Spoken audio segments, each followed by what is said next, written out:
All right, good morning. It's been a rough couple of days. Wife's been pretty sick, but we're finally hopefully starting to get some sort of heading as to what we're doing next as far as her getting better. But videos are going to continue. I'm getting back to work today, so first things first, trash going out, getting the Silverado all ready to go.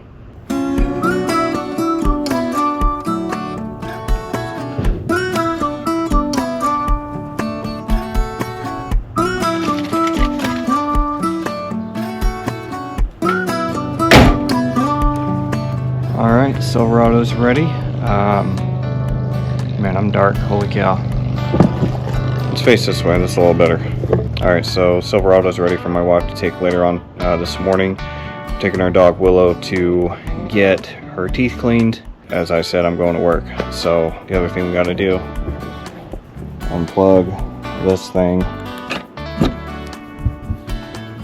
No, I do not have any NEMA 1450 yet on the house, but that'll be happening soon so I can actually charge. All right, so we're gonna be getting on the road.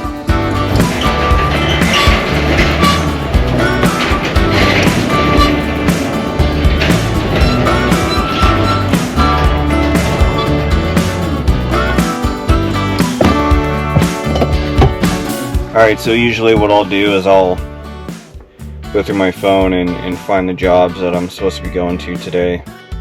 I kind of just take my own pick as far as where I want to go. I don't really have a set plan. However, with my wife still being sick, I'm going to make sure that I go to places that are more local. That way, if she needs me, I'm a lot closer than, just being out in the middle of Long Beach or LA or, whatever. We'll figure that out and we'll go from there. All right, so we're heading off to more of Riverside area. Getting closer to home, making it easier on me. We have the propane guy coming by right around 1 o'clock today too. We got to get a second. We need to get a second propane tank installed at the house for the backup generator that we should have installed either Monday or Tuesday next week, I think, is what we're doing. But yeah, so again, where we live, we're kind of literally out in the middle of nowhere. I mean, this is our sunrise here. So there are some houses down below, but yeah, it doesn't get old. It's absolutely beautiful out here. So anyway, where we're at though, we're in a high fire area. In fact, there's a fire to the southwest of us right now. They have a pretty good handle on it. It's something that's burning more towards the southeast, so we're not affected. But if the fires run through a valley nearby, that's where our power comes from.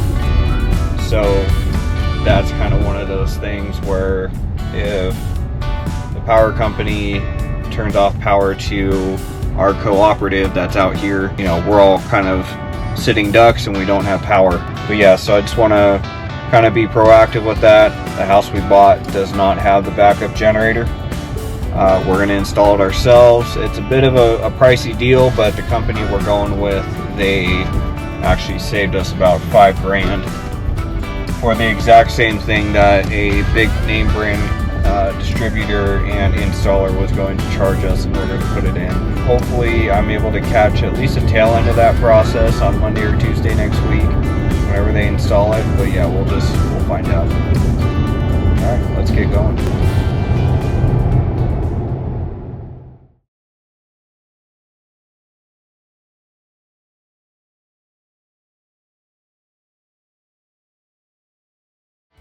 Alright, good evening or afternoon or morning or whenever you're watching this.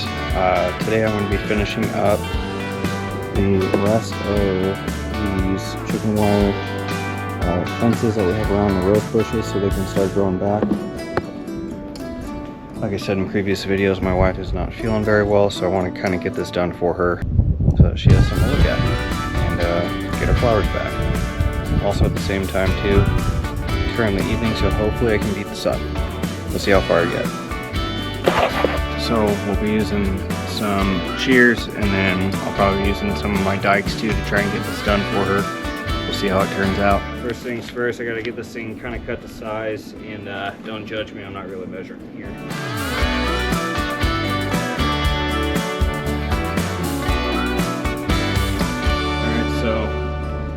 cut down now. Now let's see if we can get this thing to actually turn into what we need it to be. Alright, I think we're going to put this on one of the smaller ones right now, but we're just going to kind of bend the wires back into place here and kind of interlock it.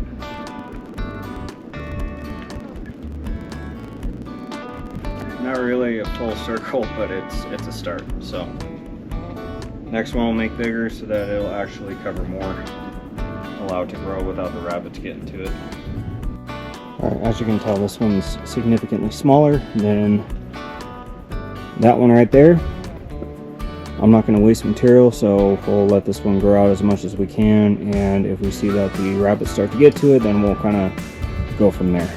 But yeah, we're going to keep on going here. I'm going to try to make this one super big as well as the rest. So yeah, let's just keep going, put this in time lapse.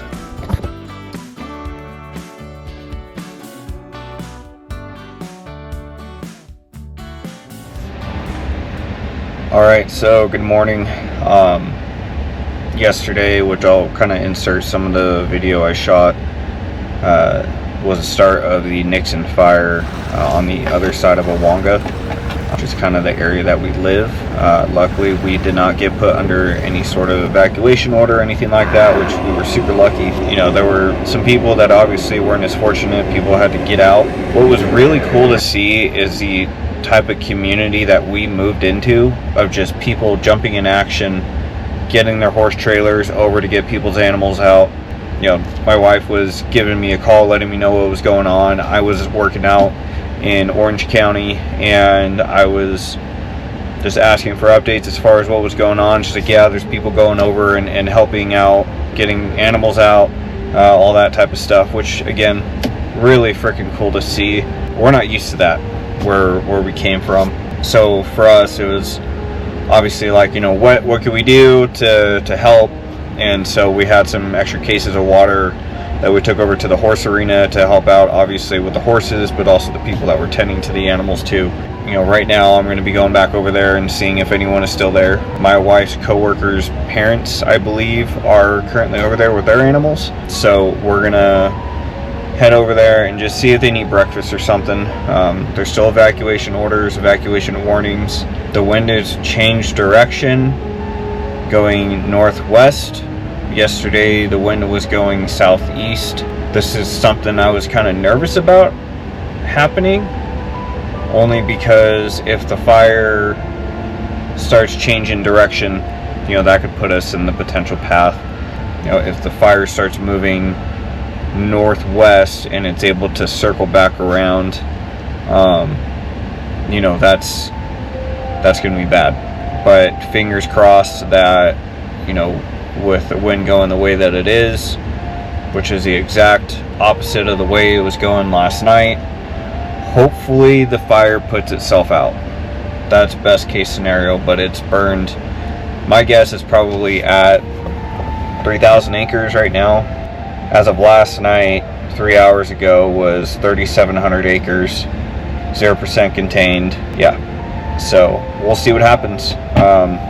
Today's gonna kind of be a little scary, only because this is sort of the first time that we've really had to deal with something like this close, which sent us kind of into a scramble as far as packing up the house.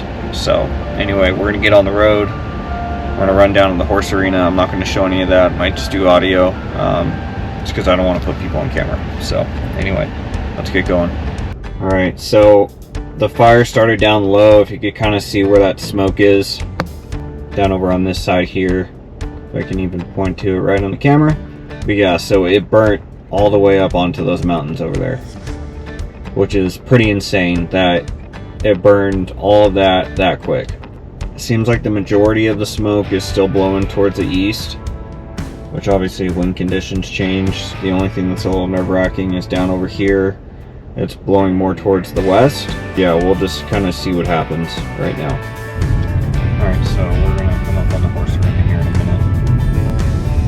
Yeah, they're not out of, if they end up staying in a trailer, if they're not out of the trailer, I'm not gonna go up and do knock. I don't want to be weird, but you know, if they're there and I see them, then I'm gonna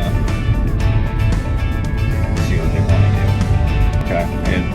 looks like they relocated the horses, so I'm assuming somebody allowed them to stay on their property or something like that. They were in those stalls that are kind of right over there, or in those pins, I should say.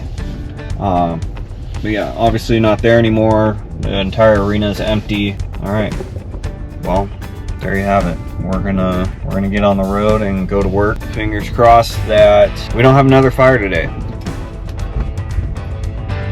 My biggest concern is with the easterly winds that we typically have late morning, early afternoon, and into the evening.